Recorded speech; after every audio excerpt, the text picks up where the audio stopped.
Bonjour.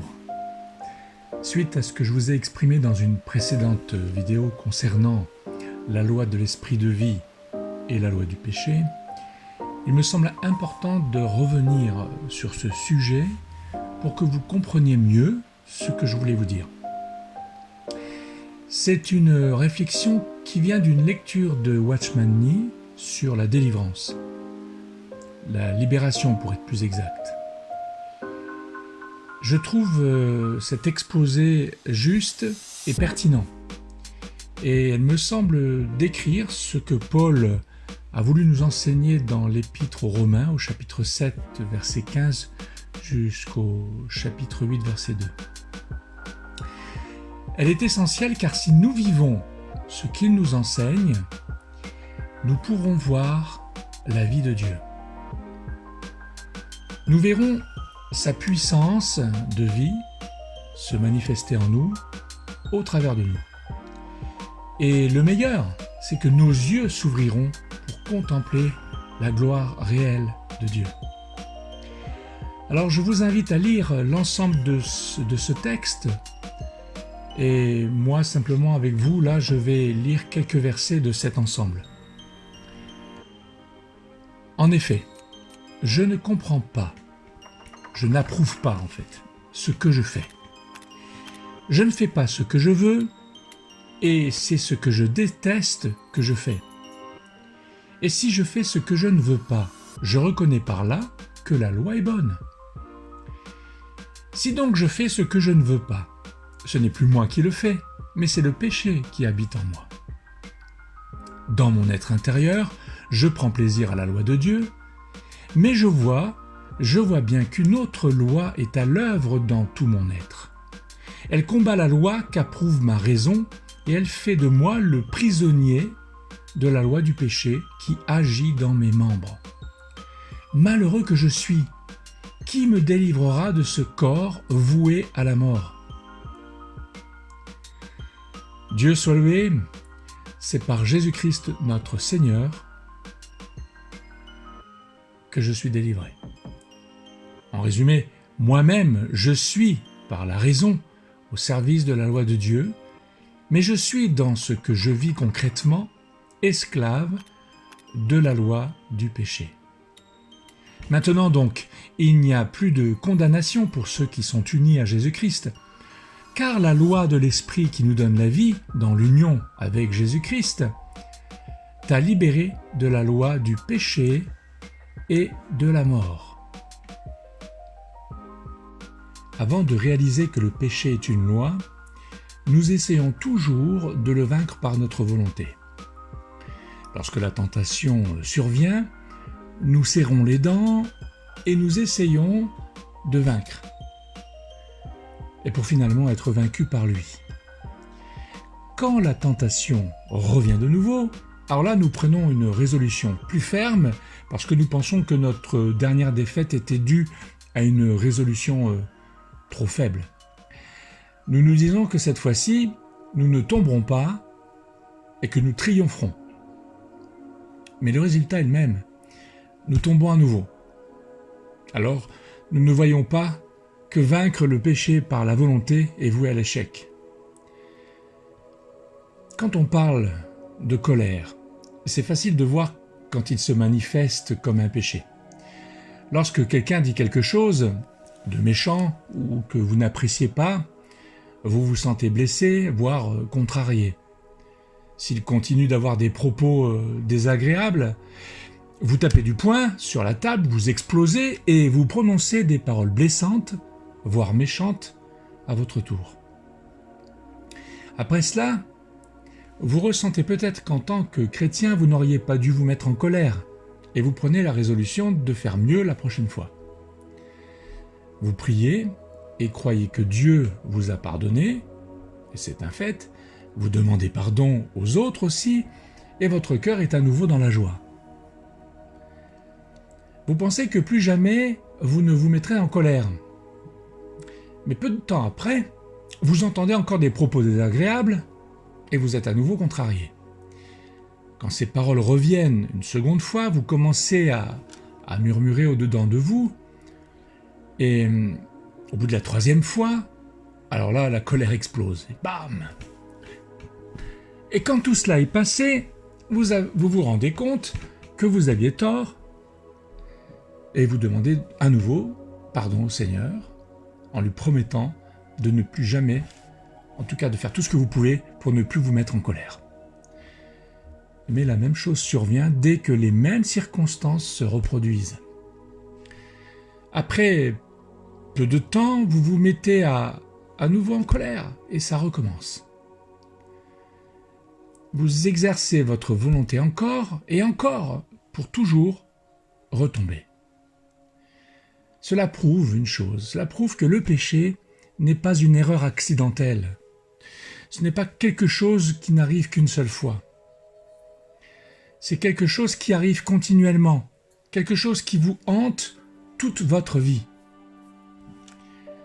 Ceux qui mentent continuent de mentir, ceux qui se mettent en colère continuent de se mettre en colère, ceux qui ont des pensées impures continuent à avoir des pensées impures, ceux qui sont jaloux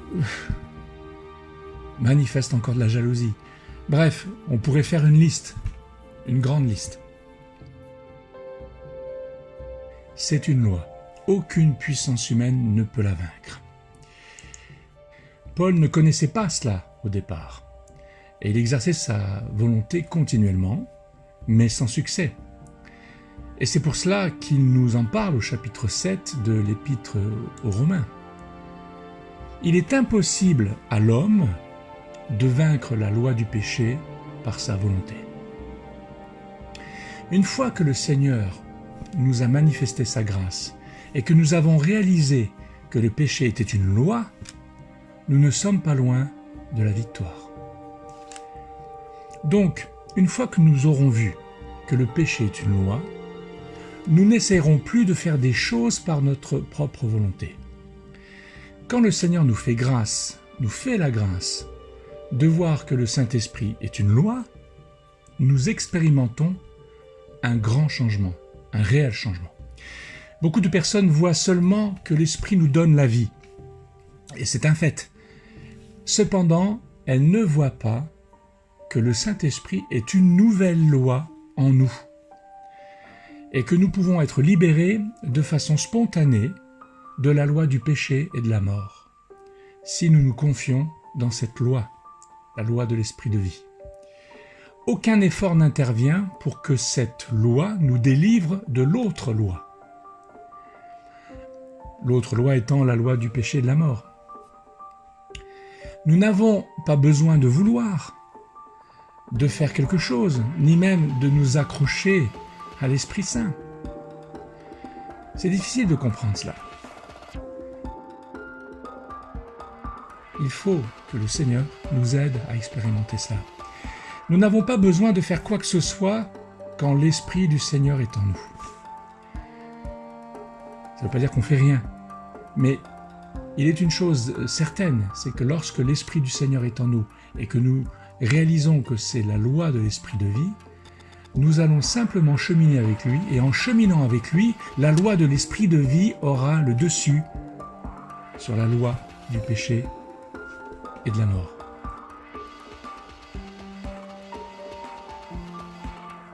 Ceux qui craignent que le Saint-Esprit, que l'Esprit du Seigneur, ne puisse pas agir en eux, s'ils ne s'efforcent pas de l'appeler au secours, dans des moments de tentation, n'ont pas encore vu que l'Esprit est une loi en eux.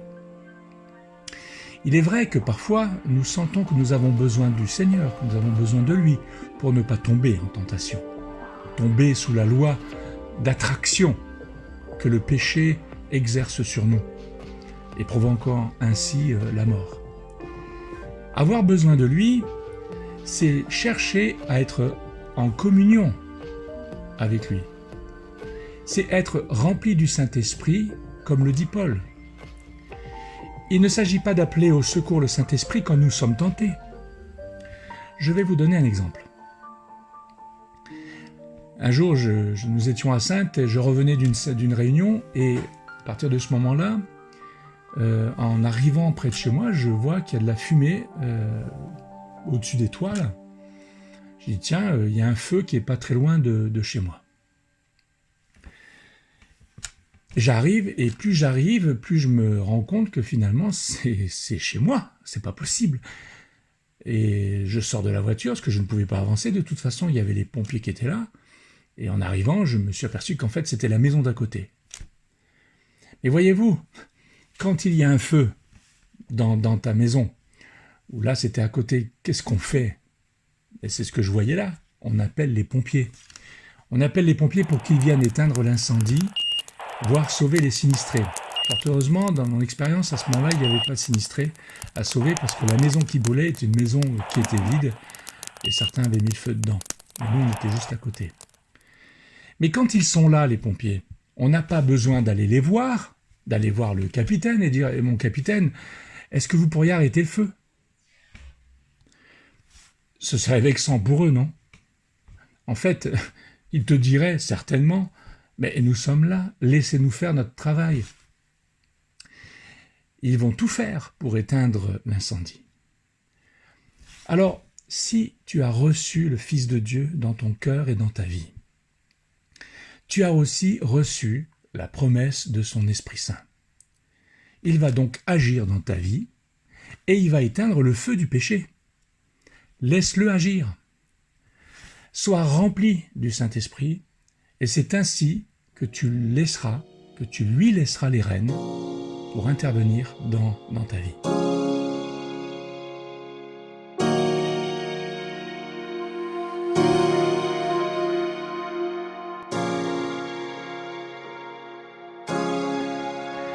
Si nous réalisons que nous ne sommes pas en communion avec lui, c'est que nous n'exerçons pas notre foi en Dieu. C'est-à-dire que nous n'exerçons pas notre foi que Dieu habite en nous, par son Esprit Saint. C'est par la foi que nous reconnaissons, non seulement que le Seigneur a fait le monde, mais que nous reconnaissons aussi que Dieu habite en nous par son Saint-Esprit. La loi de l'Esprit s'exercera sur nous et en nous. Si par contre nous vivons sans tenir compte, sans avoir la foi que l'Esprit de Dieu est en nous, si nous vivons sans avoir cette certitude au fond de notre cœur, sans avoir la foi, cela veut dire que nous laissons notre homme extérieur agir comme avant, comme s'il était obligé d'obéir à la loi d'avant, c'est-à-dire la loi du péché et de la mort. Nous ne sommes plus redevables à cette loi. Il nous faut exercer notre foi en la loi de l'Esprit de Christ qui habite en nous. Si du moins l'Esprit de Christ habite réellement en nous. Et c'est ce que Paul nous dit dans les Saintes Écritures, dans l'Épître aux Romains justement. Puissions-nous vraiment voir que le Saint-Esprit est une loi spontanée en nous. Le chemin de la délivrance du péché ne passe pas par l'exercice de la volonté. Si nous exerçons notre volonté, nous n'arriverons qu'à la défaite à un moment donné. Dieu nous a donné une autre loi. Ce n'est pas la loi de la volonté, c'est une autre loi. La volonté n'est pas une loi. C'est quelque chose que Dieu nous a donné dans notre homme extérieur. Et il est importante cette volonté. Il ne s'agit pas de dénigrer la volonté. Mais Dieu nous a donné une autre loi qui nous libère spontanément de la loi du péché et de la mort. Ce qui est important de savoir, c'est que le problème d'une loi ne peut être résolu que par une autre loi. Et le Seigneur a résolu ce problème. Il a annihilé la loi du péché et de la mort par celle de son esprit, la loi de l'esprit de vie. Je reviens à mon exemple de la colère. Supposez que quelqu'un vous fasse des reproches ou vous frappe sans cause. Vous pouvez surmonter la situation sans même vous rendre compte de ce qui s'est passé. Lorsque tout sera terminé, vous vous demanderez peut-être comment il se fait que vous ne vous soyez pas mis en colère. En temps normal, vous auriez été très contrarié par ce qui s'est passé. Mais aussi incroyable que cela paraisse, vous avez surmonté la situation sans même vous en rendre compte. En effet, toutes les victoires sont des victoires inconscientes, parce que c'est la loi de l'Esprit Saint, qui opère en nous et nous soutient. et non notre propre volonté. Le Saint-Esprit va opérer en nous et il va saisir notre volonté. Nous allons participer à son action par notre volonté et nous allons simplement être calmes par notre volonté. Nous allons simplement diriger ce moment difficile par notre volonté, à calmer la situation peut-être, à ne pas en faire une affaire d'État. La volonté va simplement participer à ce que nous vivons là. Et c'est après que vous allez vous en rendre compte. Tiens, c'est étonnant, mais je ne me suis pas mis en colère. Voyez-vous, la victoire est vécue inconsciemment. Mais notre volonté a participé à cette chose, à cette action de l'esprit, dans ce moment particulier de nos vies. Cette sorte de victoire spontanée est une réelle victoire. Une fois que vous avez expérimenté cela, vous vous rendrez compte que l'esprit peut vous garder du péché. Vous n'avez pas besoin de votre volonté pour ne pas pécher. Votre volonté vous conduit à ne pas pécher par le Saint-Esprit qui demeure en vous et qui vous permet de vaincre. Vous n'avez pas besoin de vouloir vaincre. Votre volonté agit sous l'impulsion de l'Esprit, sans qu'elle ait décidé de vaincre. Elle décide de suivre l'injonction de l'Esprit, et là, vous êtes victorieux.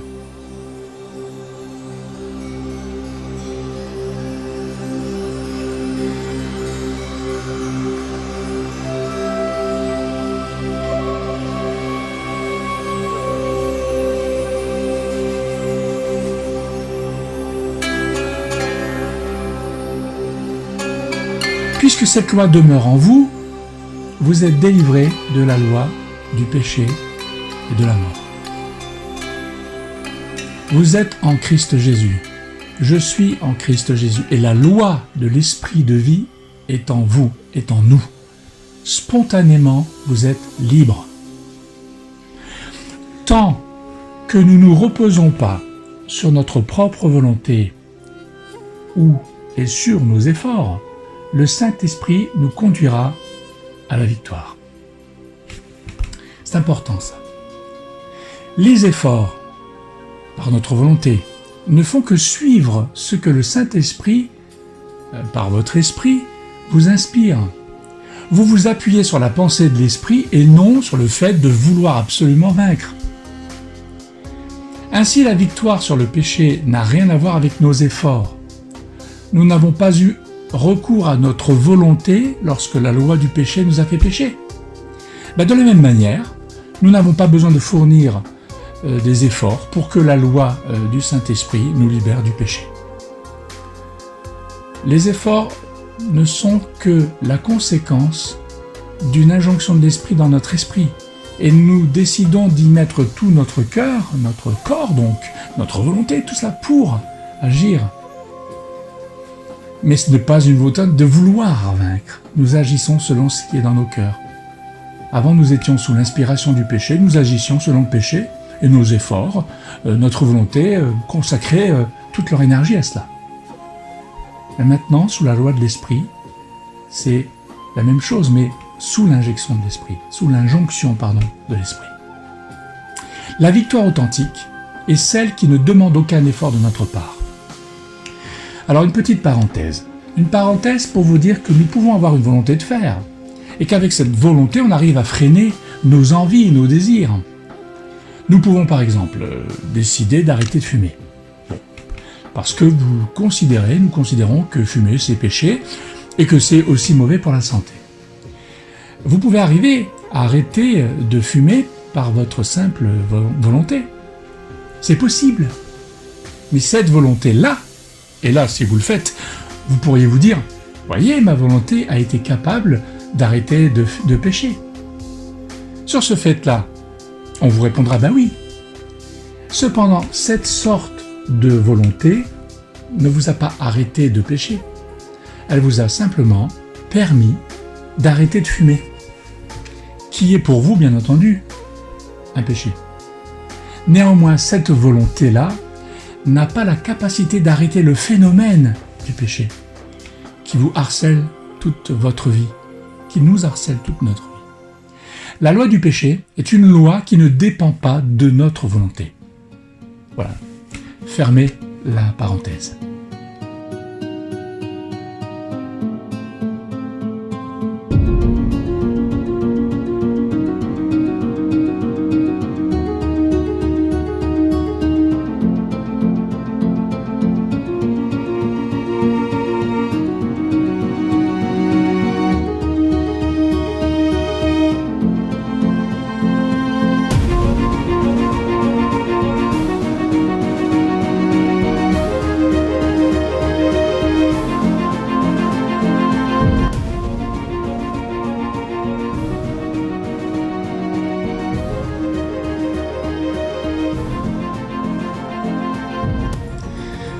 Toutes nos défaites d'hier étaient le résultat d'une loi.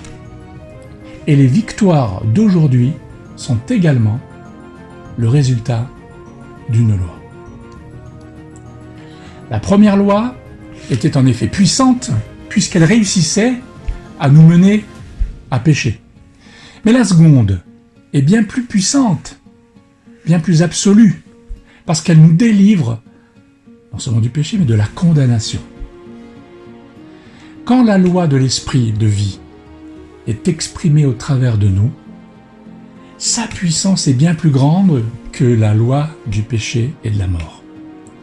Si nous réalisons cela, nous serons réellement libres, nous serons réellement libérés du péché.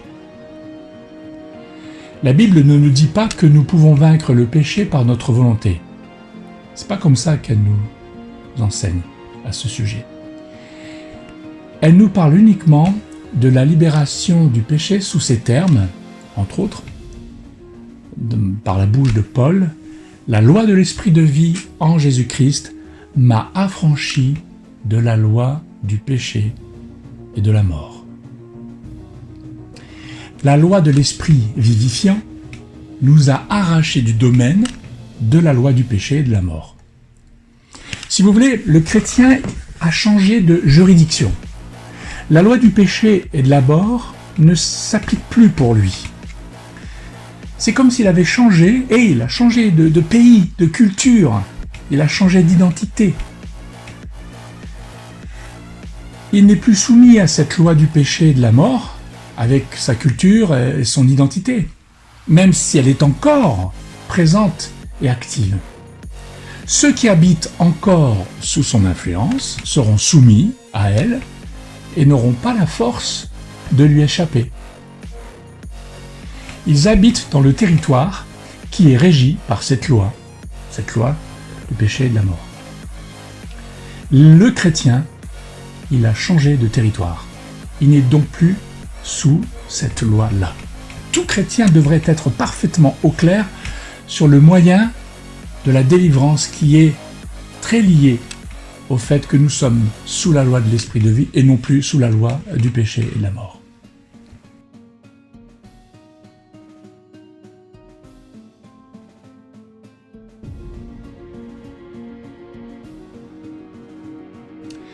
Pour résumer, nous devons voir que le péché est une loi en nous. Si nous ne voyons pas cela, nous ne pouvons pas continuer pour vivre la victoire sur le mal.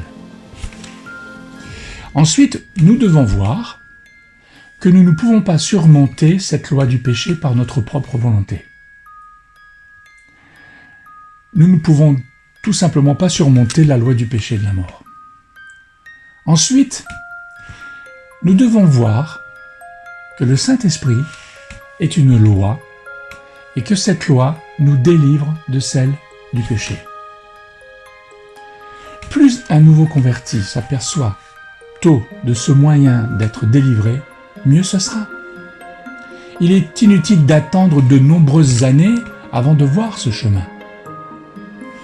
Malheureusement, il y en a beaucoup qui n'arrivent pas à le voir sans avoir gaspillé du temps pour arriver enfin à le comprendre et à le réaliser au fond de leur cœur.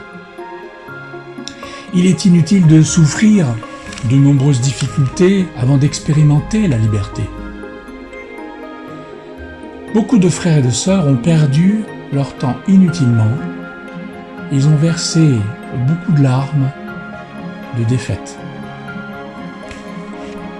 Si vous voulez vivre moins de douleur et de larmes, vous devez réaliser, dès le départ, que le chemin de la délivrance réside dans ces mots: la loi de l'esprit de vie m'a affranchi en Jésus-Christ. La loi de l'esprit de vie m'a affranchi en Jésus-Christ. Cette loi est si parfaite, si puissante, qu'elle nous sauvera complètement. Il n'y a aucun besoin de faire quoi que ce soit pour l'aider, cette loi. Cette loi vous libère du péché complètement, vous sanctifie entièrement et vous remplit de vie spontanément. Pourquoi ? Parce que lorsque l'homme extérieur, votre être avec son intelligence, ses émotions, sa volonté, lorsque cet être-là est brisé, votre esprit est libéré spontanément et il reste en communion avec le Seigneur. Il reste en permanence avec le Seigneur. La loi de son esprit s'applique dans vos vies. C'est cela la loi écrite dans nos cœurs, comme le disaient déjà les prophètes. Alors je nous encourage, ne pensez pas que le Saint-Esprit qui est en nous ne s'exprime à travers nous qu'occasionnellement. Si nous pensons cela, cela prouve que nous ne connaissons l'Esprit que partiellement. Et nous ne connaissons pas la loi de l'Esprit. La loi de l'Esprit exprime sa vie continuellement. C'est comme une rivière qui n'arrête pas de couler.